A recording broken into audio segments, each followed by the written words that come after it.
Here's the thing. Getting vaccinated is the single best defense against COVID-19 and its variants. The vice president, she is boosted, actually twice boosted, right? We have a very, very contagious variant out there. I think it illustrates our very dilemma right now. She was vaccinated, boosted, and then reboosted just a month ago. People get infected despite full vaccination and boosting.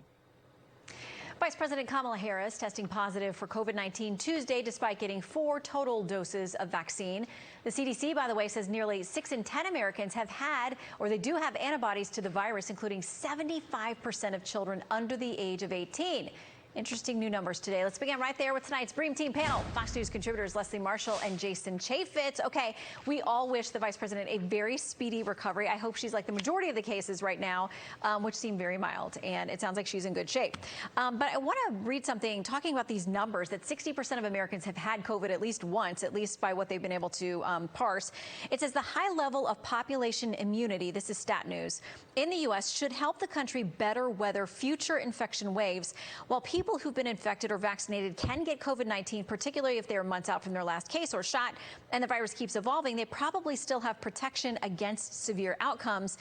So, Jason, that sounds like we're now finally acknowledging natural immunity. Yeah, the natural immunity should have been recognized a long time ago. I'm glad the Vice President's doing well. She appears to be otherwise healthy, and I hope she gets a full and complete recovery. And most people will. Look, it's still a virus. There are lots of other things that'll go out there. But natural immunity should have been recognized as a great protector a long, long time ago.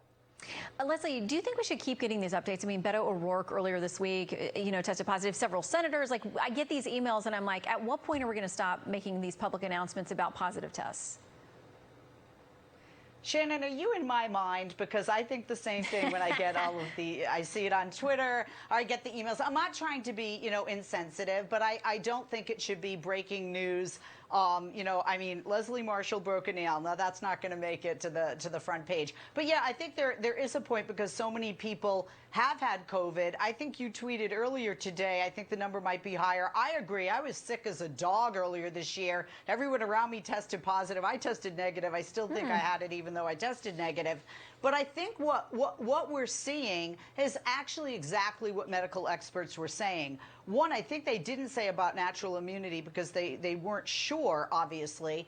Two, what we are seeing is that if you are vaccinated and boosted or just, have some kind of a protection, that you're less likely to die, end up in the ICU, or have a severe reaction to COVID and its variants. And the other thing is, we know this is a new virus. Each variant is new, and the professionals are learning as they go. And I think that's very clear, and I think they've been very honest about that. Yeah, and let's hope that it continues with what historically happens. There are exceptions to the rule that they continue to downgrade and cause less and less problems for people. It's good to see people announce their diagnosis and see them out 4 or 5 days later with no problems and a negative test. So we wish that for everybody who is testing positive right now. Okay, so let's talk about this. Hunter Biden, this is the FoxNews.com headline. Today, Hunter Biden business partner made 8 additional White House visits in 2016, visitor logs show. Eric Schwerin visited the White House at least 27 times during the Obama-Biden administration. Jason, Attorney General Garland says there is an independent investigation going on. If there's anything we need to know, we'll find out. I still think they've passed the line where there needs to be a special prosecutor. The conflicts of interest are so numerous. It is the son of the President of the United States. I do think there should be a special prosecutor in this case. It's increasingly difficult for the White House to just put up a stiff arm and say, oh, well, he's just a private citizen, when you have literally dozens of visits by Hunter Biden's business partners to go in to meet with people at the White House. There is something very, very wrong with this picture. Okay, and so what happened with the New York Post a couple years ago before the presidential election, where they had stories about the laptop and information about the laptop that was poo-pooed and it's going to be blocked because we don't know how this information was gained, even though all kinds of other things run wild on Twitter. That whole conversation has come up again. And then in light of that, I find this conversation about Elon Musk buying Twitter very interesting. This is Ari Melber over at MSNBC. If you own all of Twitter or Facebook or what have you, you don't have to explain yourself. You don't even have to be transparent. You could secretly ban one party's candidate or all of its candidates, all of its nominees, or you could just secretly turn down the reach of their stuff and turn up the reach of something else, and the rest of us might not even find out about it till after the election.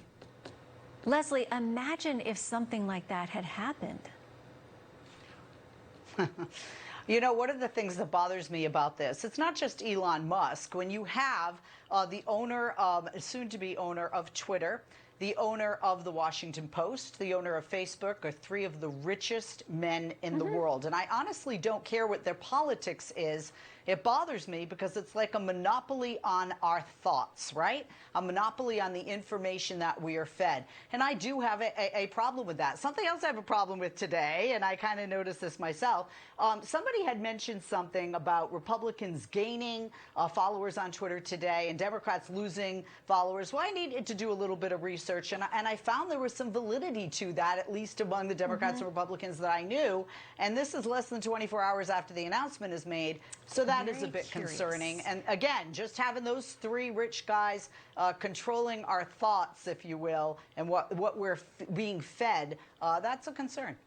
All right, Leslie and Jason, always great to have you. Come back soon. Thank you, Shannon.